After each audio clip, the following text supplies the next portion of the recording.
Episode की शुरुआत एक फ्लैशबैक से होती है जो 3 साल पहले के एक सीन को दिखता है। एक नेवी ऑफिसर अपने कैप्टन से पूछता है कि वो लॉग एक आइलैंड के पास क्यों नहीं लैंड रहे जहां bed monsters, giant ants, hunters के साथ लैंड रहे हैं। कैप्टन जवाब देता है कि उनके कन्वेंशनल वेपन्स इन मॉन्स्टर्स के खिलाफ बेकार है और ये काम हंटर्स के लिए छोड़ देना बेहतर है।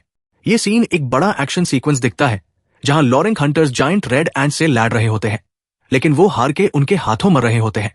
तभी 3 एस रैंक हंटर्स मिन ब्यूंग्यू, बे क्यूनहो और इयन सियोक आते हैं और अपनी ताकत से इन मॉन्स्टर्स को आसानी से हरा देते हैं।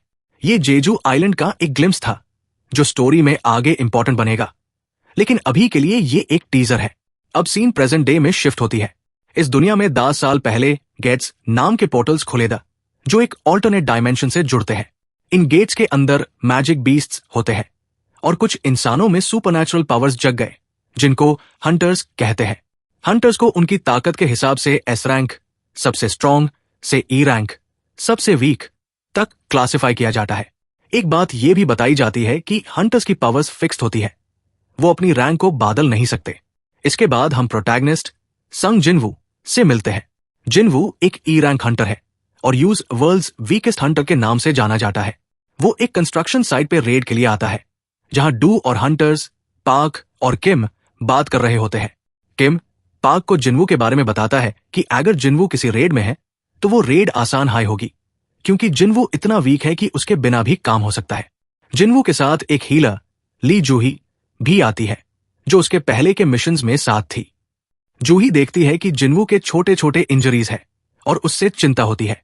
जिनवू बताता है कि एक पिछले ई रैंक डंजन में एस रैंक हंटर्स के साथ गया था, लेकिन उनमें से किसी ने हीलर नहीं लाया था जिसकी वजह से उसको चोट लगी।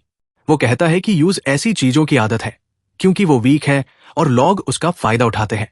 रेड की मीटिंग होती है जिसका लीडर सॉन्ग चियूल है। टीम में जिनवू, जूही, सॉन्ग और कुछ और हंटर्स होते हैं। ये एक डी रैंक डंजन रेड है जो जिनवू के लेवल से ऊपर है, लेकिन बाकी हंटर्स के लिए आसान है। टीम गेट के अंदर जाती है और मॉन्स्टर्स से लड़ती है।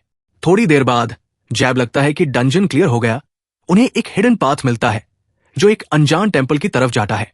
ये टेम्पल बड़ा और मिस्टीरियस है जिसमें बेड स्टोन स्टैचूज है। एक स्टैचू के पास एक टैबलेट है जिसमें कमांडमेंट्स ऑफ द कार्टनन टेम्पल लिखा है। एक हंटर आईसी पढ़ता है और जैसे हाई वो कमांडमेंट्स पढ़ना खत्म करता है, टेम्पल का दरवाजा बैंड हो जाता है। यहां से टेंशन बढ़ जाती है। एक हंटर दरवाजे को खोलने की कोशिश करता है, लेकिन एक स्टैचू जाग उठता है और उससे एक हाई वार में मार देता है। जिनवू, जो अपने कमजोर होने की वजह से हमेशा अलर्ट रहता है, नोटिस करता है कि स्टैचूज में कुछ मूवमेंट है। उसके दिमाग में फ्लैशबैक्स आते हैं। वो सारी बार जैब वो डंजन्स में मौत के करीब पहुंचा था। उसका ये एक्सपीरियंस उससे डेंजर सेंस करने में मदद करता है। वो चिल्लाता है कि सब लोग नीचे झुक जाए और तभी एक बड़ा स्टैचू अपनी आंखों से लेजर शूट करता है जो कई हंटर्स को ट्यूरेंट खत्म कर देता है। जूही डर के मारे जमीन पे गिर जाती है और जिनवू भी घबरा जाता है। वो सोचता है कि क्या वो और उसके साथी इस जगह से जिंदा निकल पाएंगे।